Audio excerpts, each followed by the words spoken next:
You're watching The Legal Breakdown. Glenn, there is a major deadline that's occurring today, and today is the day that Pam Bondi's Justice Department can either respond or not to Ghislaine Maxwell's Supreme Court appeal. They've previously extended the deadline twice, and so can you give a little insight into what that means and what the implications might be for Pam Bondi and the DOJ?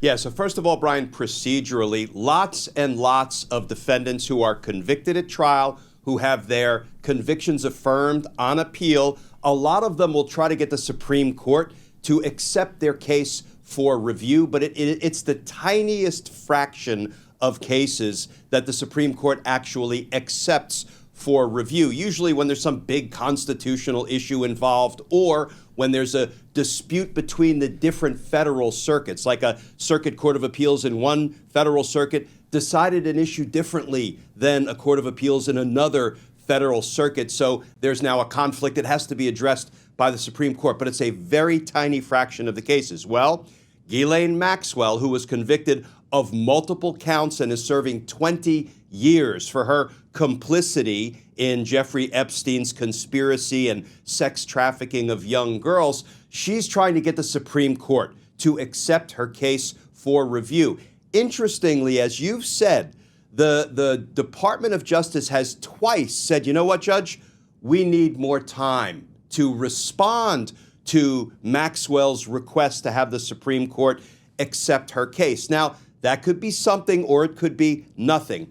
If it's nothing, it's just because, so many of these petitions come in and they can be pretty burdensome to respond to. So maybe they just need more time. Maybe they are down staffing, given not only the brain drain, but the ethics drain that's like fleeing the Department of Justice rather than work under Donald Trump and Pam Bondi. That may account for it. But maybe the Department of Justice under Donald Trump and Pam Bondi are wrestling with what to do with Ghislaine Maxwell's case. Why might they be wrestling with that? Well, Jeffrey Epstein is all the rage in the news right now, isn't he?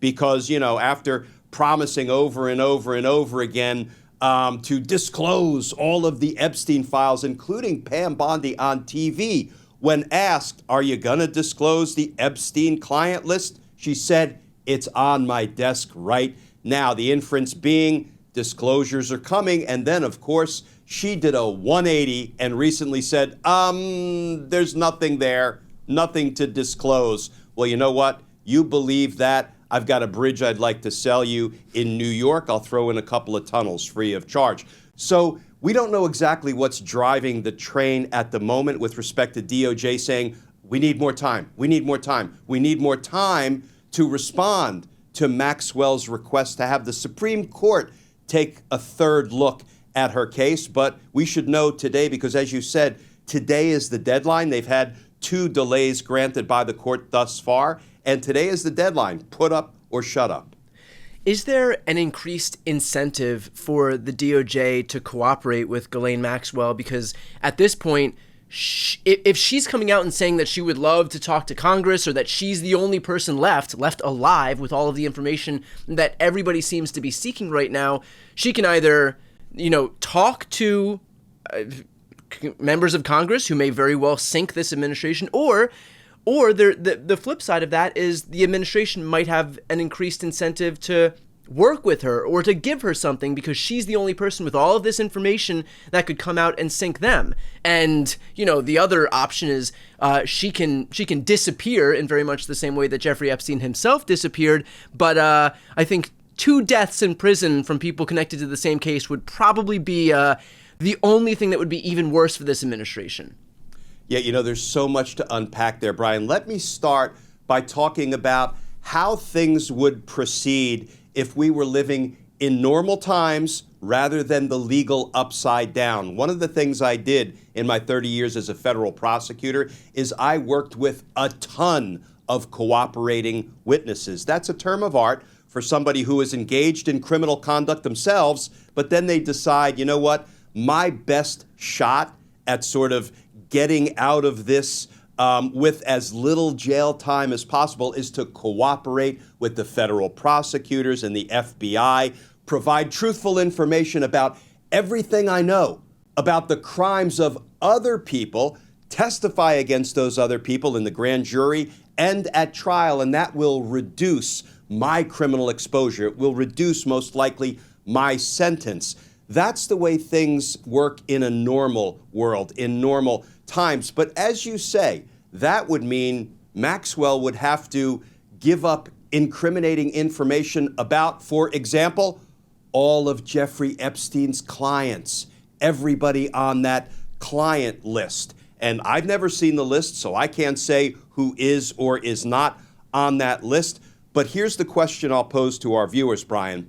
Do you think the Department of Justice wants Maxwell, who had sort of, a ringside seat and was a participant in Jeffrey Epstein's crimes, to begin telling truthfully about all of the folks that were clients of Epstein's that were on the client list? Well, if DOJ wanted to expose that, I think Pam Bondi would not have done the 180 she did, right. And she would have revealed for all of us to see the Epstein client list. So it feels to me, now this is sort of a hypothetical because we don't know what's in the Epstein files, who's on the client's list. We don't know what DOJ may have been talking to Maxwell and her lawyers about. We have no idea. We are completely in the dark. But it wouldn't surprise me if DOJ is maneuvering in any way it can to try to make sure whatever Maxwell knows never comes to light. How might that be accomplished? Well, for example, the Department of Justice could say, you know what?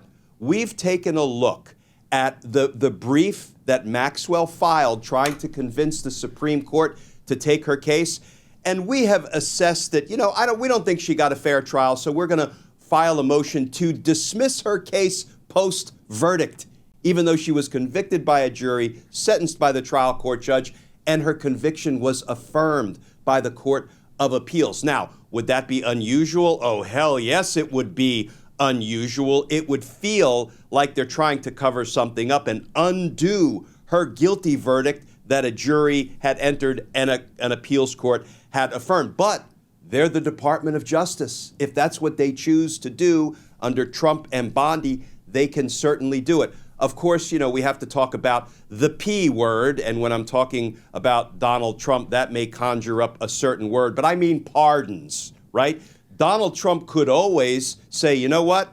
I have assessed her trial. I think it was a witch hunt. I don't think she was treated fairly. I'm pardoning Miss Maxwell. Well, what would that do? That would certainly curry favor with Maxwell and perhaps keep her quiet about, for example, who's on the Epstein client list. So all of these things are possibilities, but we're talking in hypotheticals here. Right. We don't know what is motivating the Department of Justice. We don't know if they want to keep everything under wraps, or maybe they're not worried about Maxwell either having her case accepted for review by the Supreme Court, and so Epstein is back in the news for as long as that case is now pending before the Supreme Court, and we ultimately get a Supreme Court ruling or a Supreme Court decision that we're not accepting the case for review. The possibilities are endless right now, but I do think we're going to know a lot more by close of business today when we see what position DOJ takes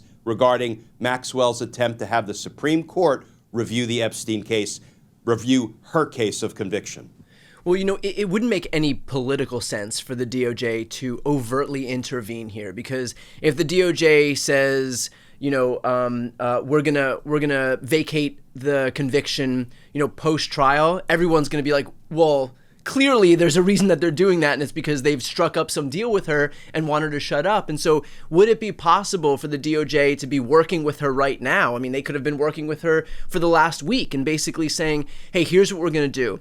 You've got, you're going to spend the next 20 years in prison, but in a couple of years, we're going to, President Trump is going to pardon you, or the DOJ is going to vacate this thing.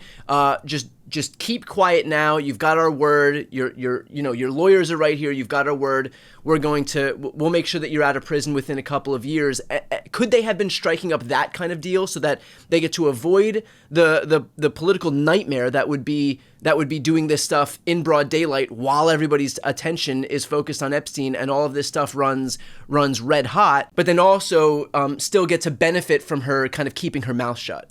Yeah, absolutely. One of the heartland reasons for the Department of Justice to tell a court, any court, we need more time. Can you please extend the deadline, in this case, for us to respond to Maxwell's request to the Supreme Court to take her case for review? One of the heartland reasons we do that, Brian, is because we're involved in discussions and negotiations with the defendant's legal team to see if we can reach some satisfactory resolution. So that could be what has accounted for the last 2 requests from DOJ that, no, we need more time. We need more time before we can respond to Ghislaine. In theory, she has all the information that could really sink the entire Republican administration right now. And so they have every incentive in the world to be going to her and saying, like, hey, let's engage in some quid pro quo here, because if not, I mean, if somebody is able to go and talk to this woman while she's in prison, and maybe you can highlight whether that's even possible, but if she's able to get some information out, she's in theory got all the information that could sink this administration, because clearly they have a vested interest in not letting any of this stuff go. To your exact point earlier, if they wanted it to get out in the public, Pam Bondi would have told something, but they're not. And so in theory, Ghislaine Maxwell represents the biggest threat to this administration of anybody as it relates to this case.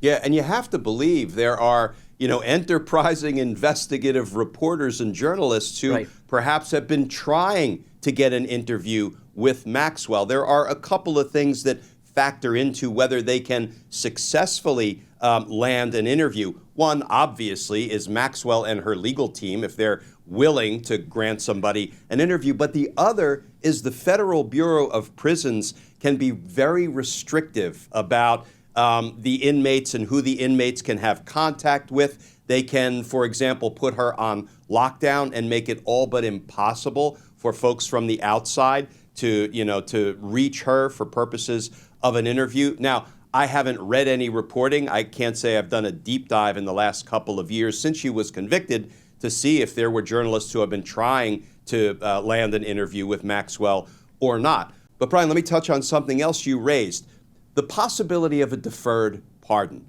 Maxwell got a 20-year prison sentence, and she is on the front end of that 20 years now. So is it out of the realm of possibilities that the DOJ could be negotiating with Maxwell's legal team saying, you know what, on his final days in office, Trump will pardon you, or here is a pardon and it will only take effect on a certain date when he's about to leave office. So what does that mean for you? Yes, it means you have to sit for a while, another few years, but you're not going to have to spend the entire 20 years in prison. Again, we don't have evidence of this. These are possibilities that we're hypothetically discussing as to ways the Department of Justice, Trump, Bondi, and company could do, the best they can to keep a lid on whatever evidence Maxwell has, that if she saw fit to share it with a journalist, for example, we would all know about it. Right. Okay. Well, there is obviously a lot happening. Things are moving pretty quickly right now. So